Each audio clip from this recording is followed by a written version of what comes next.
Great, well, let's get started. Hi, everyone. Thanks so much for attending today and welcome to today's webinar on how to move from technician to advisor.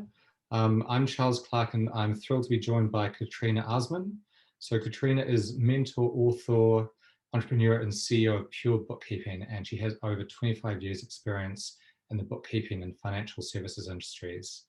And also Sharon Francisco, who's a coach and mentor and works with bookkeepers to scale their bookkeeping business. So hi, Katrina and Sharon. Thanks for coming.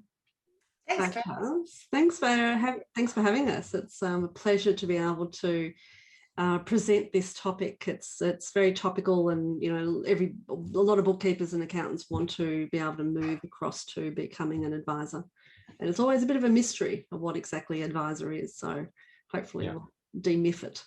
Yeah. Well, look, as I said before, if you've got any questions, please pop them in the chat box or the Q&A.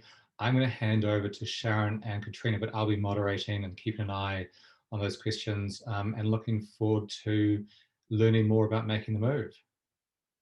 Great. Thank you so much, Charles. Thanks, Charles. All right. So the topic today is how to move from technician to advisor. So as I said, it's a very popular topic. A lot of bookkeepers are wanting to find out how exactly to do that. So what we're going to talk about today is how to reposition yourself to become an advisor and get paid what you're worth so that you are in that role as an advisor, and set your business up to support that role as an advisor as well. So this means you're going to be able to stop doing the compliance work yourself. You need to attract the right clients that are going to want those services, and you need to create the systems and tools to support a team that's going to provide you with that support to be able to do that advisory role. So we have the team to do the work and make sure that you're also profitable. So to make this happen relies on moving your role in your business from the doer to the leader. So which means you have to wake up every morning, every day with your CEO hat on.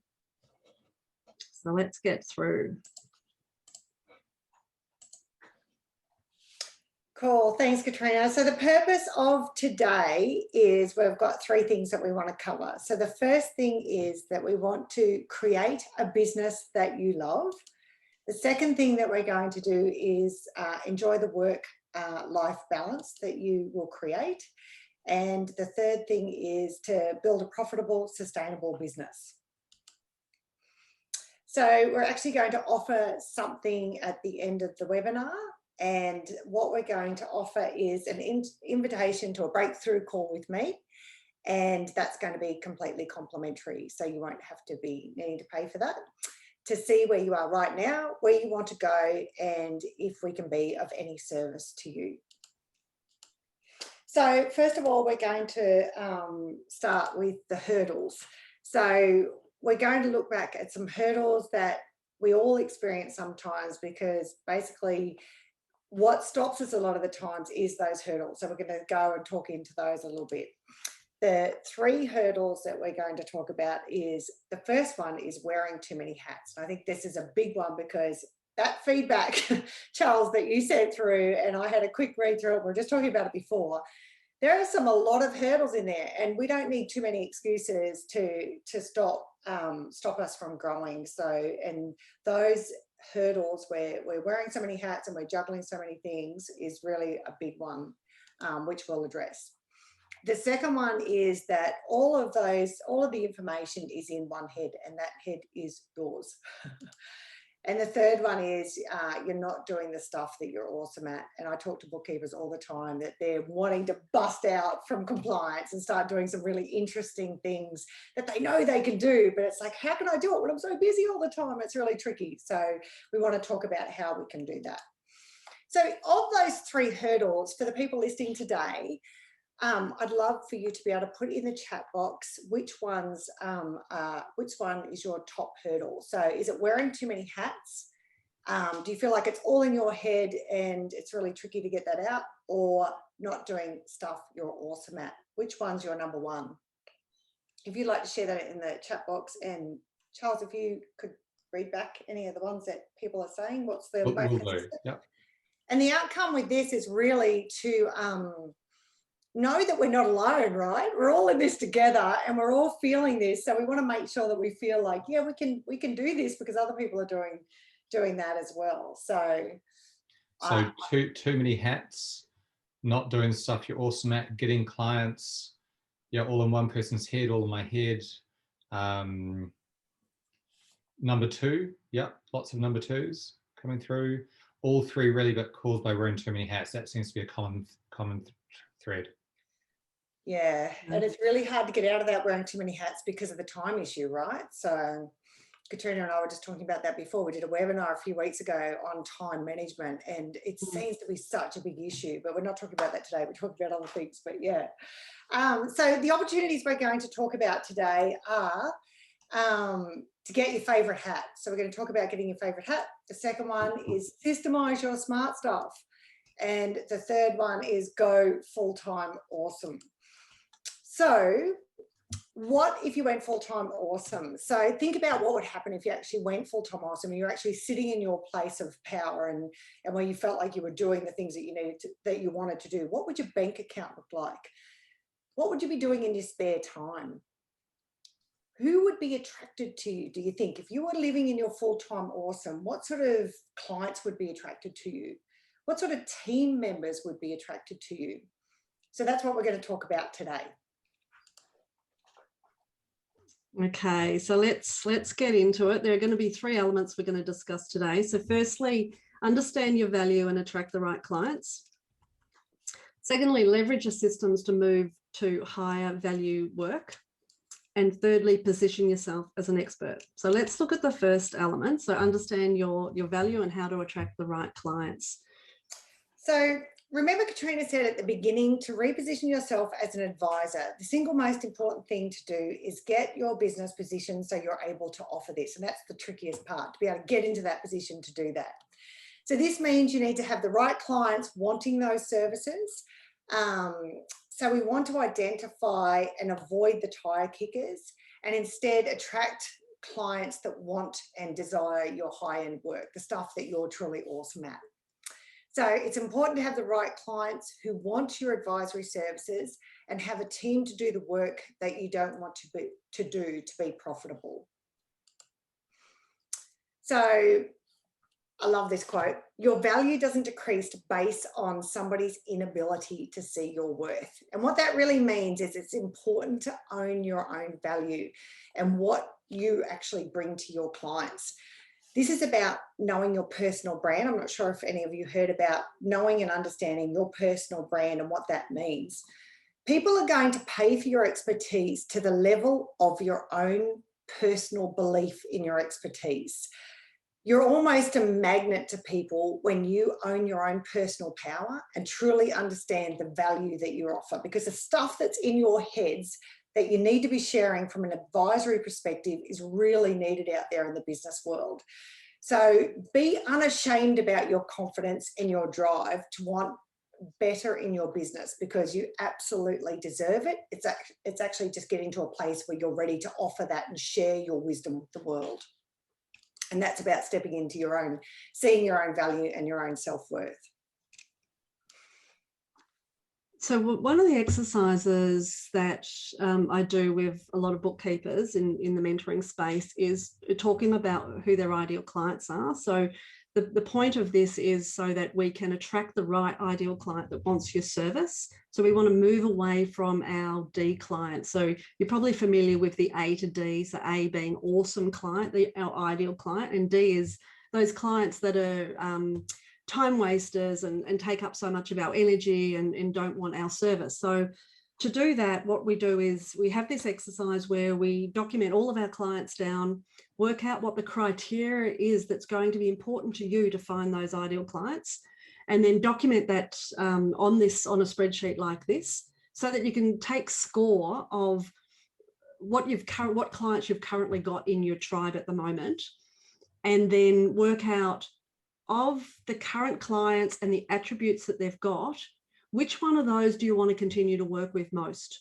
Which ones of those are going to want your high-end services, your advisory services? Which ones of those pay you the most, appreciate you the most? So I know the, Sharon's got a story around, how she used this example as well.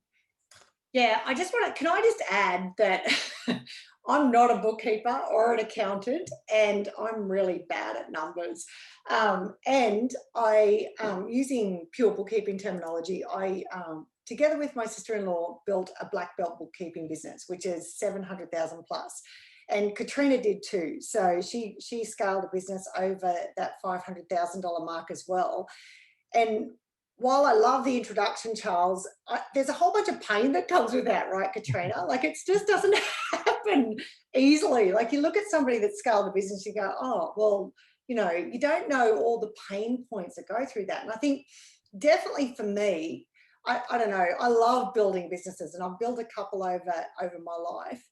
And the hardest thing for me is to knock back clients, is to go, like, if somebody's there ready, they're ready to pay for your service, it's really hard to have a think through the filter of, is this client, do I really want to work with this client? Is this somebody that, I don't know, did you go through that, Katrina? I felt Yeah, definitely. Like, I found this the hardest exercise to do, because of course, somebody rings and they want to work with me. Yes, of course, I want you. So yes, Cindy, we are going to share this spreadsheet with the offer at the end of the webinar. If you book in for a strategy call, we'll share this spreadsheet with you. So the story of when my sister-in-law and I, when we were sort of deciding how we were going to scale the business, and what I think we were at 1 or 2 bookkeepers, and we sat down and we decided, okay, so what is it? What is our A-class client? What does that look like? And I come from a background of franchising. So I was a franchise relationship manager for quite a few different franchise companies. But the last one before I joined Tenure in Business was an accommodation franchise. And I thought, you know what, I know a lot about accommodation, and I know the whole senior management of that company. And so when we were identifying what our ideal client was, we're going, okay, a minimum of 20 billable hours, clients that really value our work, somebody that we kind of know the software. So this particular company used a point of sale called RMS.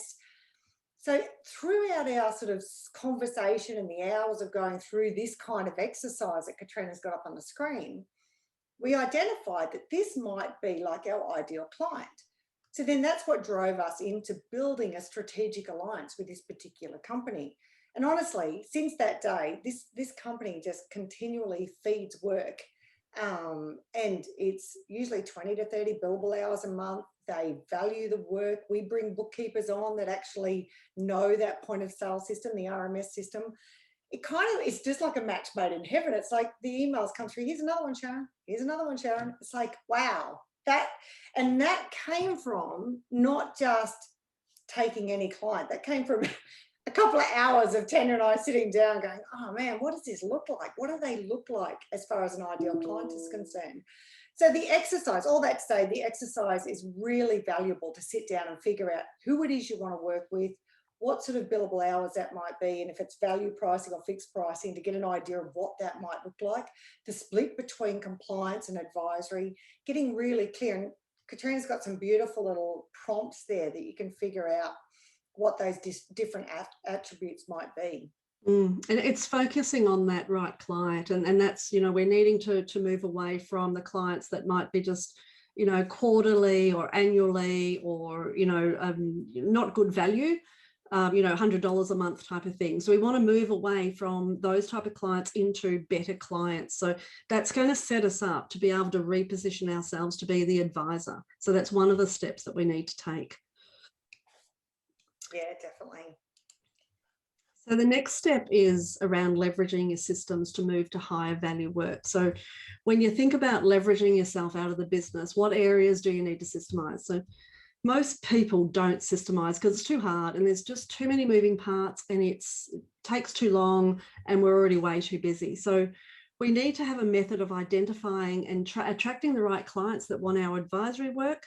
So we need to build a team that's going to do the work for us. So we need a systemized way for our business to achieve this. So there are 3 steps involved in doing this. Firstly, a system to manage the workload so that the staff are doing the right tasks at the right time. a system to monitor the work by the team for efficiency, profitability, and ensure a guaranteed 5-star service from your team, and a readiness of yourself to shift from your role of the doer to the leader with a CEO schedule. So that's a big mouthful. That's a lot to do, and we can't do it all in one step. It's an evolution. It takes time. It needs accountability. It needs assistance to get there, and it needs an understanding of what systems you need in place to be able to do that as well. So let's look at the systems and the apps that you need.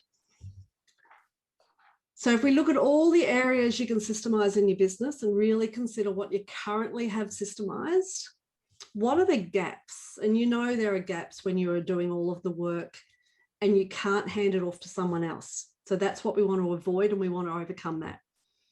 So it may be that you don't have the confidence to hand it off, and there may be so much in your head. So remember hurdle 2, and a lot of people admitted hurdle 2, having too much in your head was part of the problem. So out of these 45 areas in this mind map, how many of them would you say you have nailed? So if you want to pop that down in the chat box, the number of these areas on this document, on this mind map, that you think that you've nailed, that you are satisfied with and are working well in your business.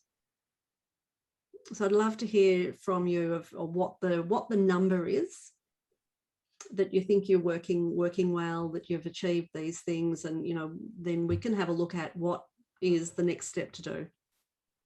So I think sorry, Katrina. Go on.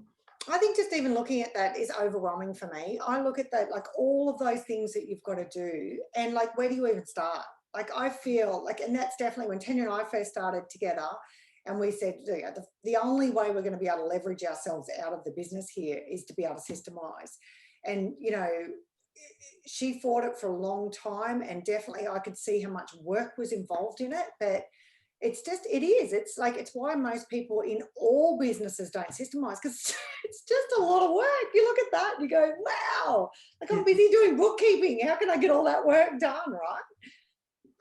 Yeah, exactly. And we need to, it's like the elephant, one bite at a time. We need to work on one section at a time. And a lot of bookkeepers are looking for perfectionist, and they just stop.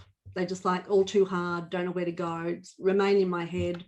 So then I can't scale. I can't build into advisory because everything's in my head, and I need to move it over to a bookkeeper. And, where do I start? So this is where you start. This is identifying this, what you need in your business, and then working through the way of, what is already been achieved, what needs to be achieved. So, so we've got just jump in with some numbers. So a few people saying sort of 26 to 28, a few around half, couples saying this creates anxiety just looking at the map. Sorry. A few admitting to not very many. One person saying it's hard sometimes to work out the next step, which as you say, when you look at the map, you just think, even if I knew where to start, kind of what makes sense on, where should I start first and where do I sort of go second? Yeah, definitely. Yeah. And to answer that, it's, what is your biggest pain point? What's going to give you the biggest bang for your buck in, working towards one area of this? And it might be around your client manual and your checklists. Work on that. If that's need to get everything out of your head to pass on to a staff member to keep going. It will take you a long time to develop these systems, and we talk about that a little bit later in the presentation as well. So, but what you need to do is shift your mind to your new role as CEO, so the leader of your business and the advisor. You need to value your teamwork. Your work needs to become advisory and leadership. So what you'll do is use your team's output as a tool to do the advisory work. So we're putting our team onto all of your work so that you can move away, so that you can do the advisory stuff. So that, the system is critical in this area. So this can be confusing on how to do this, and that is why we're offering a breakthrough session at the end of this webinar to assist you create that plan to do just that. So that's what Sharon will go through in a breakthrough session. You need to build out the perfect ecosystem for your business, and each action you do has to work towards your end game. You've got to understand what that end game is, and that's, we'll also talk about that. So what we're working towards so far is quickly identifying your ideal client, adding advisory work to your existing offerings and learning that new skill, building a team which will help you grow and your staff will help you grow your business. And each action moves you towards creating an advisory business. So you can see action is one of the main ingredients of, having that move from technician to advisory. So let's discuss positioning yourself as the expert. So what Sharon and I want to impart on you today is how you will begin to shift your focus on your role as bookkeeper and expand your focus towards being an advisor. So don't focus on you as the business. You are only part of the business, the leader. So each action you do is to support your new role as advisor. So let's look at how we can move your focus. Okay, so this exercise, we did this exercise a few weeks ago with some bookkeepers. They absolutely loved it. And I think it's a really cool exercise to polarize what you're actually doing in your business and how you can switch from some of the things that you're doing from low payoff activities to high payoff activities. Low payoff activities are those sort of things like admin work, taking care of emails, social media posts, low-end sort of compliance work, or even just all your compliance work.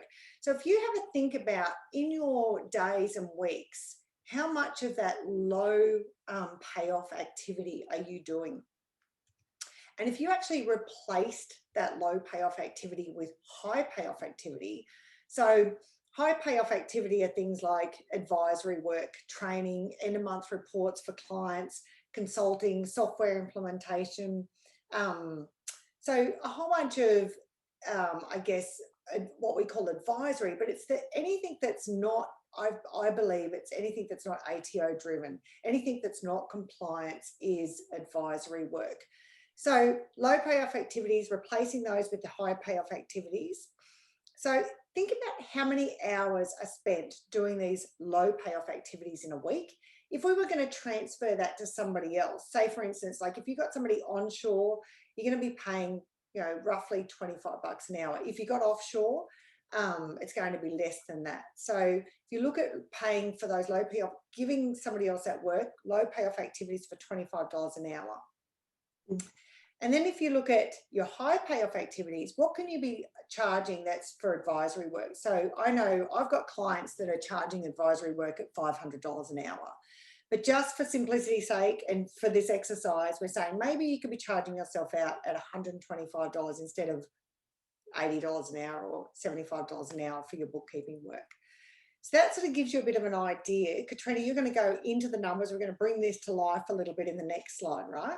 Yeah. So I'll bring the next slide up. So if we were to assume that 10 hours of a week is your low payoff activity. So if you can identify that you do a lot of that admin, a lot of the social media posting, or, developing that, the plan, a lot of those low payoff activities that we described, if let's say there's 10 hours a week that you do that you can pass over to somebody else to do.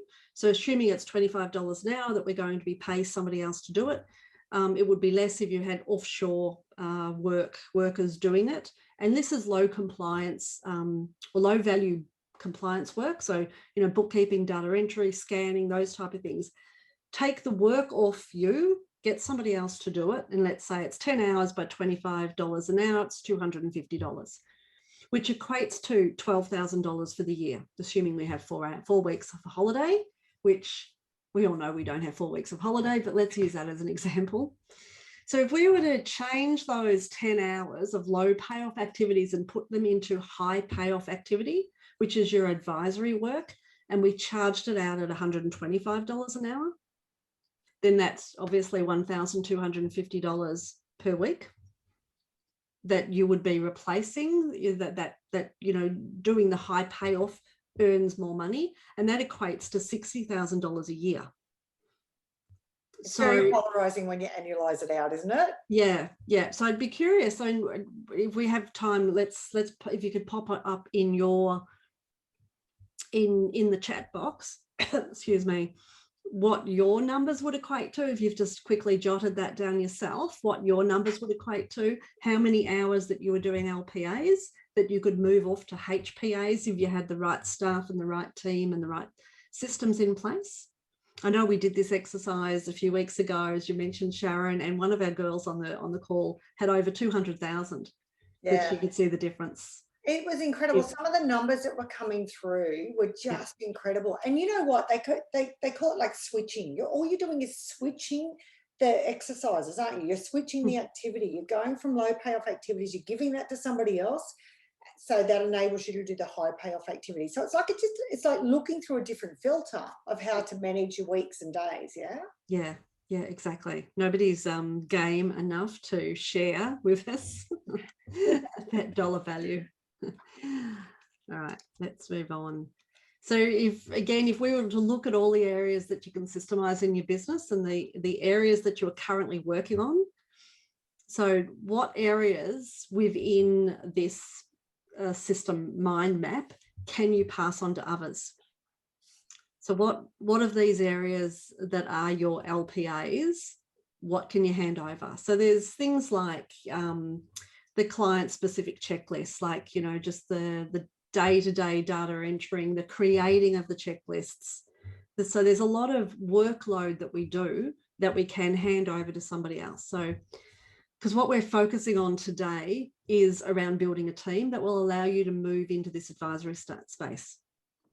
So a team that's output will be the tool to allow you to reposition yourself. And this next slide indicates what the Pure Bookkeeping system, as an example, can provide. So the navy blue is included in the Pure Bookkeeping system. All of those areas are taken care of in the system. And the grey represents the strategic partnerships that Pure Bookkeeping have developed with exclusive prices and benefits to the Pure Bookkeeping licensees. So imagine if your systems were already built out, what could you do? Katrina, I reckon the litmus test on this is in 2013, I made the decision to join my sister-in-law in business. She wanted to grow a business and she hates sales and marketing, and I love sales and marketing. So I said, yep, I'll come and join up with you in partnership. And about 6 months later, my gorgeous brother got a job in Senegal in West Africa to head up a mine. So they left. They packed up the whole family and they moved to Senegal and West Africa for 2 years and left me with the business.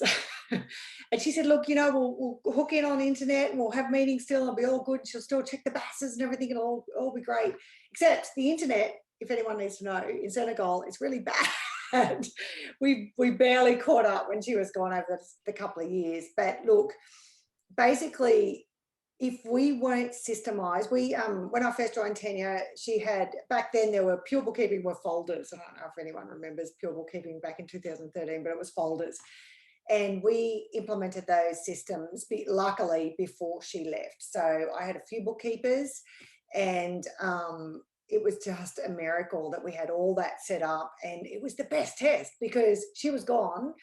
The internet was terrible and I had to manage it. Not being a bookkeeper, I had to rely heavily on the team that we employed to make sure that everything was running along smoothly. So I managed it all with a fully systemized business. So I reckon that's the litmus test to see how systemized you are, if you can leave somebody in charge of your business if they're not a bookkeeper. Yeah, and if that's not the example that you can relate to, it's, what about having a holiday for more than 2 weeks, or more than, in some cases more than 1 week? Yeah, people just don't go away, and that's one of the reasons why Deb created the Pure Bookkeeping system. And she proved it by going away every July overseas. Like, imagine that, going away in July of your business. That's one of the reasons why I became a Pure Bookkeeping licensee as well. So as not to reinvent the wheel and simply, you know, create a simpler way of creating a business that I was proud of and eventually sold.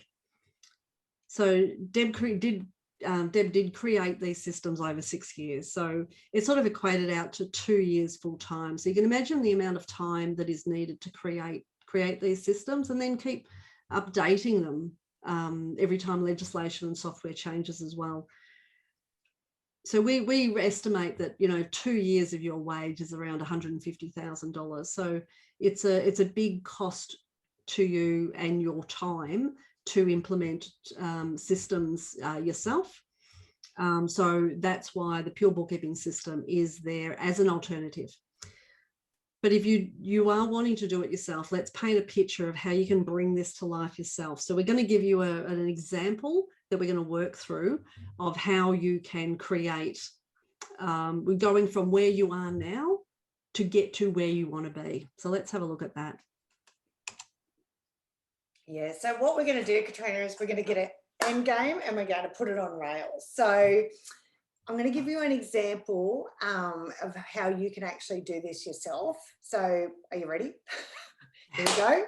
Get off the books by the 31st of December 2021. As I said, we did this webinar a couple of weeks ago and we scared the pants off a lot of people because they thought, you know what, how are we going to do this? So not necessarily getting off the books completely. So if in your world, I know I spoke to a lot of people afterwards and they were really keen to book for a strategy session, but they said, look, we've just started in business. We can't get off the books by the end of the year.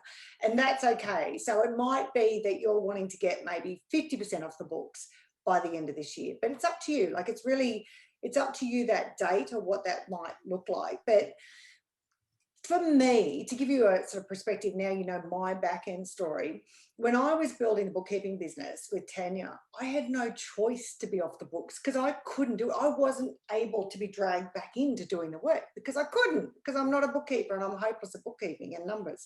So yeah, so me being off the books was actually my reality. So here's my hope for you. You'll get off the books, or, you know, whatever that is for you, whatever amount you want to get off the books, and build a business that actually serves you. And remember, this time frame, I believe, is fully realistic and fully realizable, depending on what happens in the next 4 weeks.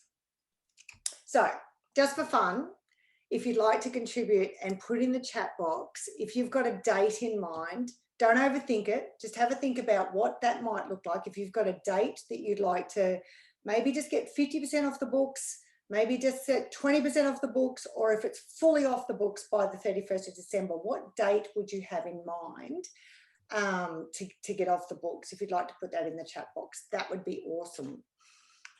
And while you do that, I'll run through some things that I think might help you achieve this. In the meantime, I want to get you to think about this opportunity, not necessarily out of the business, or completely out of the business, but just off the books. I want to plant that seed for you. Ideally, you'd need to have a plan, and we're going to help you with that plan. And with the actual date that you've written here, I want to give you a super simple, basic example of how this can look like. It really doesn't have to be complicated. So basically, the way that I work with my clients, and Katrina works with her clients, is we have to look at the bigger picture. What do you want to achieve in the next 12 months? So this is a great example of getting off the books in the next 12 months. The first goal for the annual plan is Systemise 100%.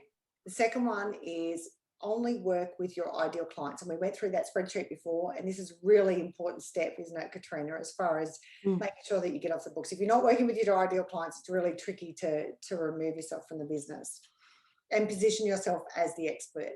So if you took those three plans, those 3 goals, and broke that down into what you're going to do in the next quarter, the first thing you would do is systemize your workload, replace all those D-class clients, and double down on a new skill. And that part of my strategy plan will help you figure out what that new skill will be.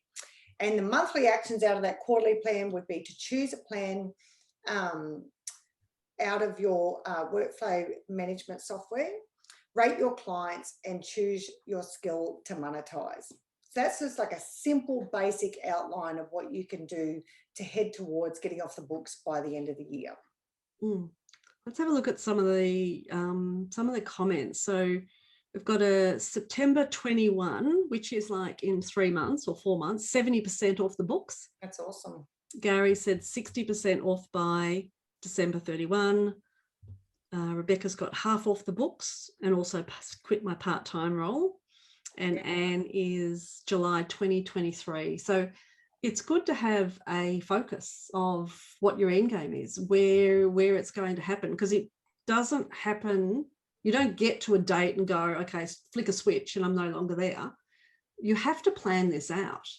And I think the 3 things that, as we're saying, is systemize your business so that you can walk away and have that litmus test. You can walk away. People can handle it without you being there. The ideal client is really important. It's stopping saying yes to everybody. It is finding out who that client is that is going to accept your advisory services and accept other staff doing the work. And you're educating yourself, becoming that expert, positioning yourself as that expert. So it's really, drilling down on those 3 things to be able to achieve that date. Yeah, and it's tricky because doing new things means breaking old habits. I've got a poster up on my wall, Katrina, and it says, the magic you're looking for is in the work you avoid. And it's so true because, like with anything in life, you want to get fit, you've got to get out and go for a run or do some exercise. You want to build a business and scale out so you're not doing the compliance work all the time and stop working weekends and holidays. You've got to look at that plan and go, okay, well, what is it that I need to do in the next month to be able to start stepping me towards that? So we've got to break some of those old habits that we're so used to doing because we're so used to being in that little routine. It's simple, but it's not easy, because discipline is simple, but it's just not easy. And that's the thing. It takes discipline to do that. But we're going to help you. There is a rule called the 72-hour rule. And this rule is that if you do something in the next 72 hours, you've got to do something in the next 72 hours, or your likelihood of actually doing anything will go to practically 0. And as we know, life gets in the way. So it's actually taking a step of doing something in the next 72 hours. So we want to offer you some help with this. And we want to do a personalised plan to help you with a personalised plan in the next 12 months. So if you book a breakthrough call with me, I can help you with that, formulate that plan. We're going to give you 3 personalised steps to get off the books, and this is going to be completely complimentary. So it's going to be directed exactly at your situation to make sure that it's designed to be able to help you in such a way to get outcomes for you quickly. And I've popped that link in the chat box to book for that complimentary strategy call. Perfect. Excellent. So that's the way we're going to help you with the 72-hour rule. So, so basically, if you'd like to make an appointment to book in with me, I've only got limited spaces. It's a 45-minute strategy call. The way that I work my strategy calls is that I get some pre-work done before the call. So to make sure, like, I don't like going through all the questions about where you're at as far as your business is concerned with numbers. I want to know where you're wanting to go. I want to know all the history before we actually sit down, because at 45 minutes, I want to make sure that we've got a good, solid time together. So at least at the end of it, you can walk away with a solid plan to make sure that you can start getting those actions in place to get off those books for the date that you want. So if you're really serious and you want to step back from your business and you're sick of doing compliance work and you're looking at getting into advisory, this is a really good first step for you to do. But that pre-work has to be in before the call, so it gives me time to have a read through to give you the best that I can in the 45-minute session.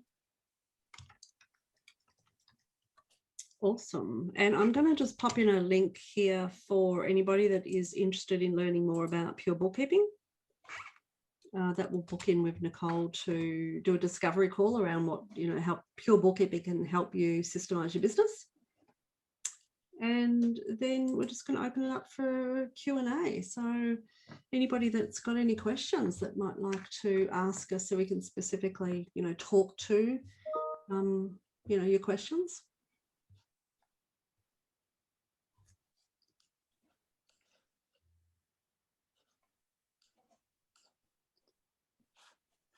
Just while we're waiting for that, I thought I'd answer a couple of questions that you popped in your in the sort of registration. One asked, how do you integrate BOMA into your website? So if you have a WordPress website, then you can integrate it via Zapier, and that will mean that any content that you want to post on your website, you can basically just click a button, it will go through and post as a blog. If you don't have a WordPress website, we are working on additional integrations, but at the moment, it's a matter of copying and pasting it into your blog post on your website.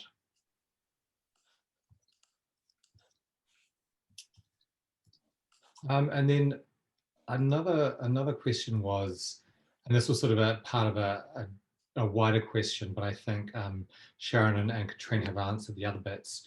But part of it was, how do I promote my business? And to me, that sort of, there's a number of ways you can do that. It's not just a matter of having a great website. It's not just a matter of doing some email marketing or some social. It's a whole range of activities, from attending events that might be sort of a local sort of business event and sort of getting to meet people. It might be that you that definitely, yes, you do have a website and you have good content on there, so you've got good SEO. It's not that there's one sort of specific question or sort of one specific answer that we can give you. I very much liked Sharon's advice that hopefully you would give the job of doing maybe the majority of the promoting to someone else in your organization, so that you can sort of concentrate on the high level work. But really everyone in your organization, if it's more than one of you, is in a way responsible for promoting the organization. That might be through their own social media work, for when they go out to events, and even if they're not speaking at them, if they're just chatting to people, a great opportunity for them to tell current clients about the services you offer. I've heard many, especially probably more relevant to accountants than bookkeepers, but many of them, when they're asked, do your clients know about all the services you offer? And the majority say no. So if you're looking to increase revenue per client, telling them about all the services you offer might be a really good way to start. So promotion isn't something that you can just sort of switch on and off and expect that if you do a week's worth of promotion, you'll suddenly get lots of client inquiries you come in. It's sort of a state of mind that you have to realize you have to sort of spin up like a flywheel and then just keep it going. And once you sort of are in the groove of it, and as Sharon and Katrina said, with the likes of Pure Bookkeeping, but also BOMA, once you do have a bit of a plan of action and you have the processes in place, keeping it spinning and keeping it going is actually a lot less work than making that initial transition. But there's a lot of the content in the Pure Bookkeeping around the marketing plan as well, all the different ways and scripts that you can utilize to get new clients. But it's also understanding the client that you do want, so really focusing on perhaps the industry, maybe the size of business, the services you want to provide. And if you are moving, if you've already got a client base and wanting to move into that advisory space, what is that client that you can help? What industry do you know really well, and how to network inside of that industry? Whereabouts do those clients network? Find where those people sit, and then go and work with that network wherever they are, and if you've got a niche in that industry, well, then you know it really well, so you can talk with confidence, and then just building up the advisory services that you can provide those clients as well, I think is really important in developing new clients. Telling everybody there's quite a lot that you can turn up and on and off as you need. And of course, you know, website is critical to have your space out there. You know, LinkedIn, social media, there's all those ways. And, you know, if you're, you know, sending out blogs or little ebooks or something to provide more value to your clients as well, then that's another way of, you know, providing value and getting trust from your clients too. Yeah. And doing video. I think doing video and posting them on LinkedIn and things like that, I think it's really, bring yourself, like, it's such a big, I remember the first time I did videos, I had to talk, I practiced for 18 months, Katrina, to, like, I do a video for about 1.5 minutes every morning and just speak to my cat for 1.5 minutes. But it takes a while to get the confidence. But once you get that, you know, it doesn't have to be perfect, but then once people see who you are and then you develop your content, especially like bookkeepers and accountants have so much amazing knowledge to share with the world, and just getting it out there, I think, is really important. And practice. I mean, even if it was ridiculous to take me 18 months to get the confidence to start posting videos up on and then, you know, then doing webinars. It's just like, it's a big step, isn't it, to when you first have to do that, but getting yourself out there, I think, is really important. Yeah, as we said throughout that, is just take action. Yeah, it's usually that fear that makes us stop that, and that's the thing. It's like busting down that fear, and it's like you said to begin with, it's like, how do you eat an elephant? You just, like, a little bit at a time. Like, you don't have to take one big leap. It's that little steps that can help you do that, I reckon. Yeah, exactly. Were there other questions on that? I'm just reading through them. So many that we've that you guys have touched on in terms of systematizing. You know, a lot about hiring staff and hiring the right staff. And I think you guys touched on that in terms of, you know, if you're trying to move out of that compliance, then you can, you know the sort of the staff that you need to bring in.